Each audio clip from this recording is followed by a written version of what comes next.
اعوذ باللہ من الشیطان الرجیم بسم اللہ الرحمن الرحیم۔ ہم نے سورہ ذریات کا پہلا رکوع مکمل کیا تھا۔ آج کی نشست میں ہم نے دوسرا رکوع جو ہے اس کی ترجمہ اور تھوڑی سی تفصیل۔ میرے ناتواں کاندھوں پر یہ بوجھ ڈالا گیا اور میں آپ سے درخواست کروں گا کہ اگر کوئی لفظش کوئی کوتاہی ہو تو ضرور اس کی تصحیح کر دیجیے گا۔ سورہ ذریات 51 نمبر سورت ہے، 26واں پارہ ہے اور اس کا دوسرا رکوع جو ہے وہ 24 نمبر آیت سے شروع ہے۔ یہ ایک مکی صورت ہے جو ہم نے پہلے بھی بیان کیا تھا، اور مکی صورت میں خدائے وحدہ لا شریک کی وحدانیت یعنی توحید، رسالت اور آخرت یعنی یوم جزا کا ذکر جو ہے وہ کیا۔ پہلے رکوع میں جو بات ہوئی اس کے بعد ابھی دوسرے رکوع میں 5 قوموں کا ذکر ہے جنہوں نے خدائے بزرگ و برتر کی نافرمانی کی اور اس کے نتیجے میں ان کے اوپر مختلف عذاب ہیں۔ فرماتے ہیں اے ابراہیم، اے پیغمبر حضور صلی اللہ علیہ وسلم کو مخاطب ہے، کیا ابراہیم کے معزز مہمانوں کا تمہیں ذکر نہیں پہنچا؟ جب وہ ابراہیم کے پاس آئے تو انہوں نے سلام کیا، ابراہیم نے بھی سلام کیا اور دل میں سوچا کہ یہ کچھ انجان لوگ۔ اب یہ جو پوچھا گیا ہے کہ معزز مہمانوں کا تمہیں ذکر جو ہے وہ نہیں پہنچا، اور اس کی ایک قسم کا حضور صلی اللہ علیہ وسلم سے یہ بیان کیا جا رہا ہے کہ آپ کو یہ اللہ تعالیٰ وحی کے ذریعے بتا رہے ہیں کہ یہ مہمان جو ان کے پاس آئے تھے۔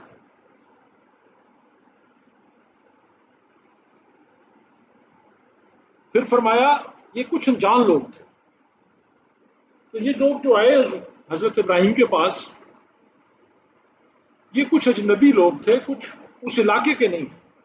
بظاہر جو نظر آتا تھا ان کا حلیہ، ان کی وضاقت اور حلیے سے وہ ایسے لگتا تھا کہ جیسے یہ کہیں کسی دوسری جگہ سے تشریف لائے۔ حضرت ابراہیم پھر چپکے سے اپنے گھر والوں کے پاس گئے اور ایک موٹا سا بچڑا لیا۔ انہوں نے مہمانوں کی ضیافت کے لیے ایک موٹا بچڑا جو تھا اس میں وہ جو ہے اس کو تیار کرایا اور ان کی ضیافت کی۔ سورہ ہود میں بھی اس کا ذکر ہے، اس میں اجلن حنیز بھنے ہوئے بچڑے کے الفاظ استعمال ہوئے۔ یہاں جو ہے یہ الفاظ جو ہیں وہ شاید جو ان کا درست ترجمہ وہ لکھا گیا ہے یا لکھا گیا ہے یہاں پر وہ موٹا تازہ بچڑا، یعنی کہ حضرت ابراہیم نے تردد کیا، کوشش کی کہ اچھا کوئی جو ہے ان کے سامنے کھانا پیش کیا اور اسے مہمانوں کے سامنے رکھا۔ کہنے لگے آپ لوگ کھاتے نہیں، تو انہوں نے کھانا نہیں ہاتھ اس طرف نہیں بڑھایا، تو آپ حضرت ابراہیم نے کہا کہ آپ کھاتے نہیں۔ کسی کے گھر کوئی مہمان آئے یا اجنبی ہو اور اس کو کھانا نہ کھائے تو یہ ایک غیر معمولی بات ہے کہ شاید یہ کسی بری نیت سے ہماری طرف آئے، یہ اس بات کا، اور آگے آئے گا کہ آپ نے فرمایا کہ اس سے تھوڑا خوف بھی تھا۔ دوسری بات کہ کیا حضرت ابراہیم کو یہ علم ہو گیا تھا کہ یہ ابھی مہمان جو آئے ہیں یہ اللہ کے بھیجے ہوئے فرشتے ہیں، اور اگر اللہ کے بھیجے ہوئے فرشتے ہیں کیونکہ وہ کھانا نہیں کھاتے، تو اللہ کے بھیجے ہوئے فرشتے اگر انسانی شکل میں کبھی تشریف لاتے ہیں تو وہ بھی کوئی معمولی بات نہیں ہے، کسی غیر معمولی بات کی طرف ان کا جو ہے وہ اشارہ ہے۔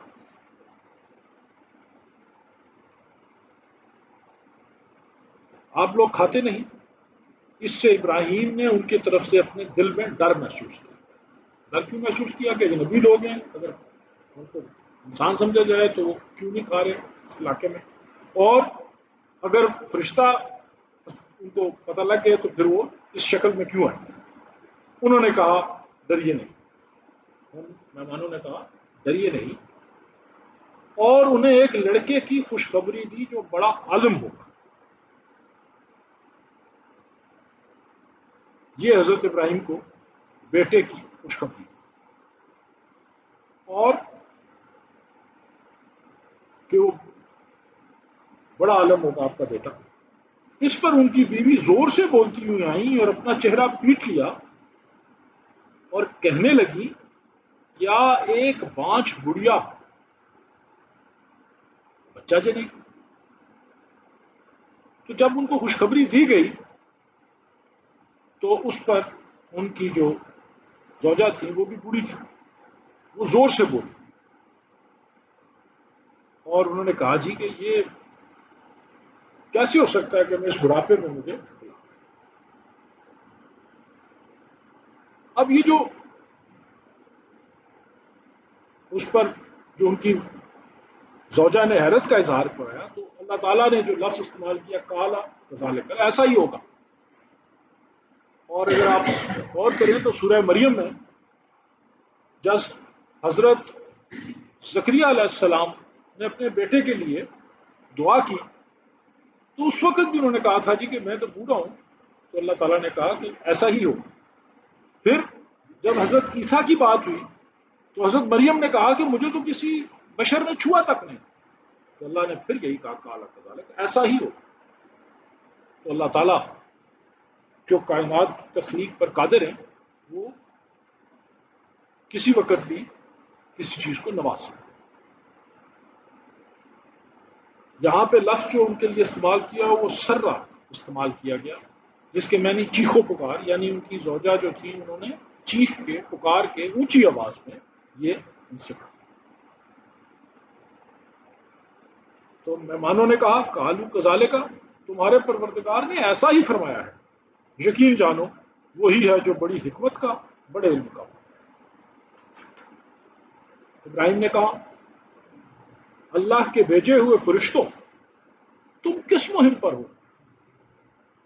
انہوں نے کہا ہمیں کچھ مجرم لوگوں کے پاس بھیجا گیا. یہ مجرم کون سی قوم تھی؟ اس سے مراد حضرت لوط کی قوم، اس کی طرف ہے. اب یہاں پر جو لفظ استعمال ہوا، یہاں سے 27واں پارہ بھی شروع ہو گیا کالا فما ختم کو.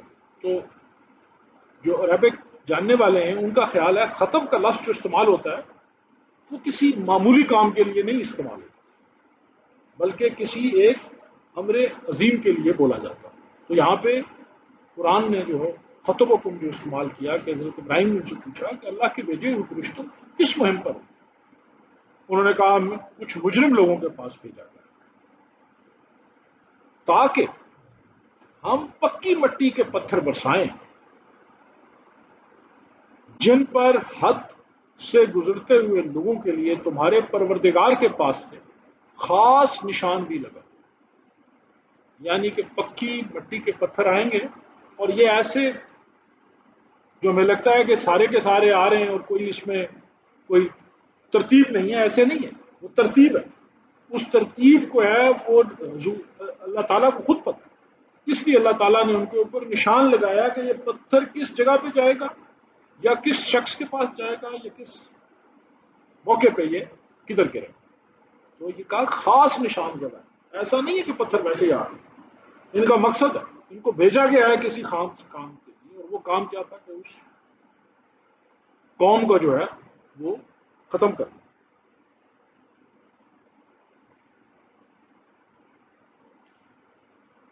پھر فرمایا پھر ہوا یہ کہ اس بستی میں جو کوئی مومن تھا اس کو ہم نے وہاں سے نکالا، اور اس میں ایک گھر کے سوا ہم نے کسی اور گھر کو مومن نہیں پایا. ایک گھر کس کا تھا؟ حضرت لوط کا، کہ آپ کا تھا ایک گھر جس کے اوپر مومن ہونے کی نشانی تھی. پوری بستی جو تھی وہ اللہ رب العزت کے شرک کرتی تھی، ان سے انحراف کرتی تھی اور حضرت لوط کی تعلیم کے اوپر توجہ نہیں دیتی. اور ہم نے اس بستی میں ان لوگوں کے لیے عبرت کی ایک نشانی چھوڑ دی جو دردناک عذاب سے ڈرتے. ان لوگوں کے لیے عبرت ہے جو اللہ تعالیٰ کے عذاب سے ڈرتے ہیں. اور وہ عبرتناک عذاب کیا ہے، وہ نشانی کیا ہے؟ یہ نشانی آج بھی ہے. یہ نشانی ہے، اس سے مراد بحیرہ مردار ہے، جس کو آپ ڈیڈ سی کہتے ہیں، اور اس کا جنوبی علاقہ جو ہے اس کے متعلق قیاس کیا جاتا ہے کہ یہاں پر بڑی تباہی ہوئی تھی اور آثار دکھائی دیتے ہیں. اور جو آج کل کے بھی لوگ آثار قدیمہ کے لوگ ہیں وہ یہ سمجھتے ہیں کہ وہاں پر کسی وقت کوئی بڑا شہر تھا، کیونکہ وہاں پہ ایک قبرستان دریافت ہوا جس میں قریباً 20,000 قبریں جو ہیں وہ پائی گئی. تو اگر 20,000 کو قبریں تھیں تو کوئی شہر ہونا چاہیے. اور ان کا خیال ہے کہ یہ پہلے اونچی جگہ کے اوپر ہوگا، اس کے اوپر تباہی آئی تو اللہ تعالیٰ نے اس کو الٹا دیا، اس کو نیچے کر بلا. یہ پہلا بتایا کہ وہ قوم جو اللہ تعالیٰ کے احکامات کو نہیں مانتی اس کے ساتھ کیا معاملہ. پھر فرمایا اور موسیٰ کے واقعے میں بھی ہم نے ایسی ہی نشانی چھوڑی جب ہم نے انہیں کھلی ہوئی دلیل کے ساتھ فرعون کے پاس بھیجا تھا. اب یہ دوسرا واقعہ ہے کہ دوسرا کیا کیا، حضرت موسیٰ کا ذکر کیا کہ فرعون کے پاس بھیجا. تو فرعون نے اپنے قوت بازو کے بل پر منہ موڑا اور کہا کہ یہ جادوگر ہے یا دیوانہ. کہ حضرت موسیٰ جو نبی ہیں یہ یا جادوگر ہیں یا دیوانے. اور آپ دیکھیں گے قرآن میں کہ یہ تقریباً ہر ایک نبی کے اوپر یہ الزام لگایا گیا کہ یہ جادوگر ہے یا دیوانے. اور اگر آپ اس کانٹیکس میں دیکھیں کہ یہ حضور صلی اللہ علیہ وسلم کے اوپر نازل ہوئی تو حضور صلی اللہ علیہ وسلم کو بھی لوگ یہی کہتے تھے، مکہ کے کفار.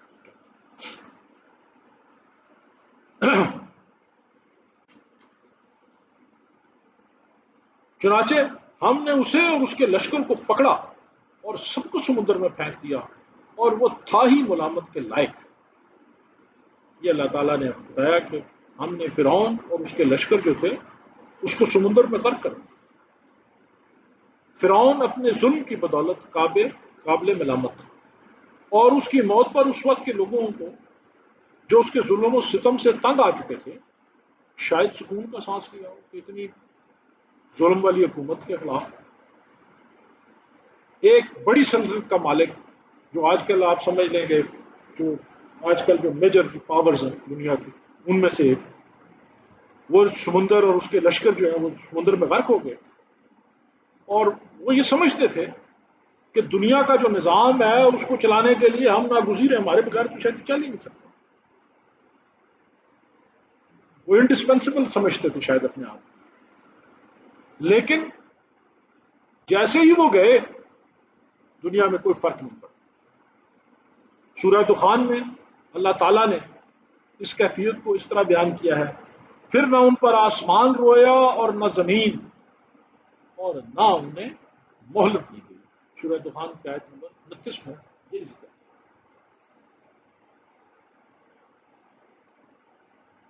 نیز قوم عاد میں بھی ہم نے ایسی ہی نشانی چھوڑی جب ہم نے ان پر ایک ایسی آندھی بھیجی جو ہر بہتری سے بانچ تھی.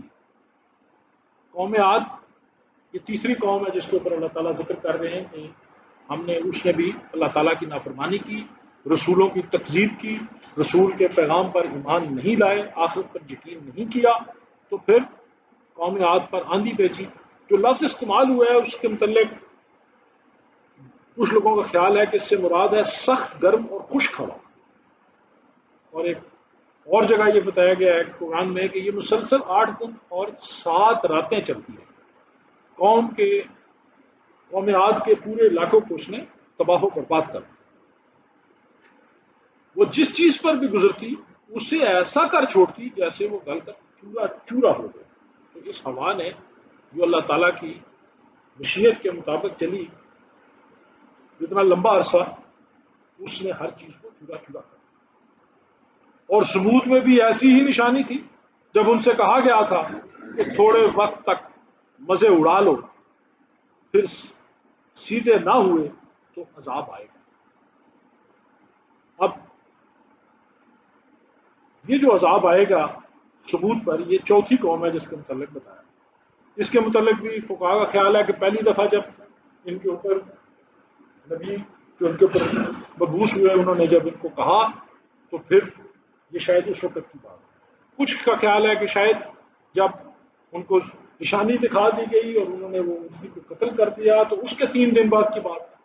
لیکن زیادہ کا خیال یہ ہے کہ یہ تھوڑے دن تک مزے اڑا لو کہ جو بات ہے یہ پہلی دفعہ کی بات ہے، جب ان کو پہلی دفعہ ان کے نبی نے بتایا کہ تم انسان بن۔ اور اس کے اوپر جو عذاب آیا اس کے لیے قرآن کریم میں مختلف جگہ پہ یہ صاف کا ذکر ہے، اور اس میں 3-4 لفظ استعمال کیے۔ ایک جگہ رجفہ کا استعمال کیا گیا، اس کا مطلب ہے یعنی دہلا دینے والی اور ہلا مارنے والی آفت، ایسی آفت جس سے آپ دہل جائیں اور آپ اڑ جائیں۔ پھر ایک جگہ صحیح کا استعمال ہوا جس کا مطلب دھماکہ اور کڑاکے کا ہونا، اور کسی جگہ طاغیہ کا لفظ استعمال ہوا ہے، انتہائی شدید آفت کا لفظ استعمال ہوا، اس کا یہ مطلب ہے۔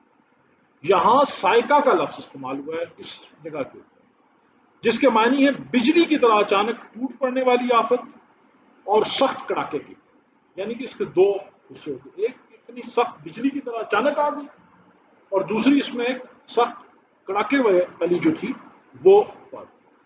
تو اس سے اندازہ لگایا جا سکتا ہے کہ یہ کوئی ایسی آفت تھی جیسے زلزلہ بھی ہو اور آسمانی بجلی جو کڑاکے کی طرح چیخ کر پکارتی ہے، سختی کے ساتھ آتی ہے، اس میں یہ دونوں علامات تھیں، ایسی سخت کوئی آفت ان کے اوپر آئی، عذاب آیا۔ اس پر انہوں نے اپنے پروردگار کا حکم ماننے سے سرکشی اختیار کی تو انہیں کڑاکے نے یہاں پہ سائقہ کا لفظ ہے، اور وہ دیکھتے ہی رہ گئے۔ پھر اس کے بعد ان کو جب اللہ تعالیٰ کا عذاب آ جاتا ہے تو پھر مہلت نہیں ملتی، پھر کوئی وقت نہیں۔ نتیجہ یہ کہ نہ تو ان میں یہ سکت رہی کہ کھڑے ہو سکے اور نہ وہ اس قابل تھے کہ اپنا کام کرتے۔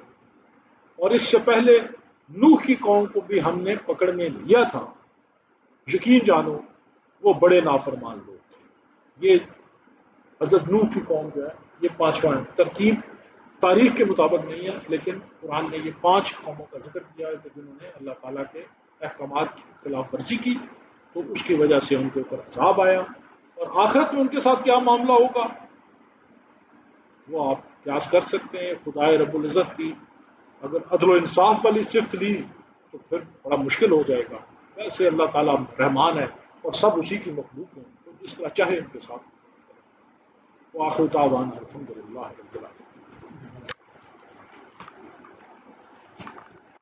خاص طور پہ ڈاکٹر صاحب کی صحت کے لیے ڈاکٹر صاحب کے موضوع ہمارے سمے کی حالت میں اور اپنے اقبال صاحب کی بہت اور بھی جو دوست احباب تمام بھائی گھروں میں اسپتال میں سب آمین الحمد للہ رب العالمین والعاقبۃ للمتقین والصلاة والسلام على أشرف الأنبياء والمرسلين ربنا ظلمنا أنفسنا وإن لم تغفر لنا وترحمنا لنكونن من الخاسرين ربنا لا تزغ قلوبنا بعد إذ هديتنا وهب لنا من لدنك رحمة إنك أنت الوهاب اے اللہ مجھ پر اپنے معاف فرما، عبادات کے مطلب فرما، اس پر عمل کرنے کی توفیق عطا فرما۔ اے اللہ تو ہمارے صغیرہ کے گناہوں کو معاف فرما، جتنے مسلمان پریشان حال ہیں اللہ کی پریشانیوں کو دور فرما، جتنے مسلمان بیمار ہیں اقبال صاحب کی بہو اللہ علیہ صحت کاملہ عاجلہ عطا فرما، اللہ ان کو صحت کاملہ عاجلہ عطا فرما، اللہ ان کو صحت کاملہ عاجلہ عطا فرما۔ اور بھی جتنے مسلمان بیمار ہیں گھروں میں اسپتالوں میں روحانی بیمار ہیں جسمانی بیمار ہیں اللہ ان سے بھی کاملہ عاجلہ عطا فرما۔ جتنے مسلمان وفات پا گئے اللہ آپ اس خیر پائے کو معاف کرو، قبر کے مناظر کو آسان کرو، جنت الفردوس میں اعلیٰ مقام ہے۔ اور بھی جن لوگوں نے دعاؤں کے لیے کہا یا چاہا اللہ ان کی دلی مرادوں کو پورا فرما، مشکلات کو حل فرما، آسانیاں پیدا فرما۔ اللہ تو ہمیں موت کی تیاری کرنے کی توفیق عطا فرما، ہمارا آخری وقت ہو تو ہماری زبانوں پر جاری فرما لا الہ الا اللہ محمد رسول اللہ صلی اللہ تعالی علی رسول محمد وعلی آلہ وصحبہ اجمعین.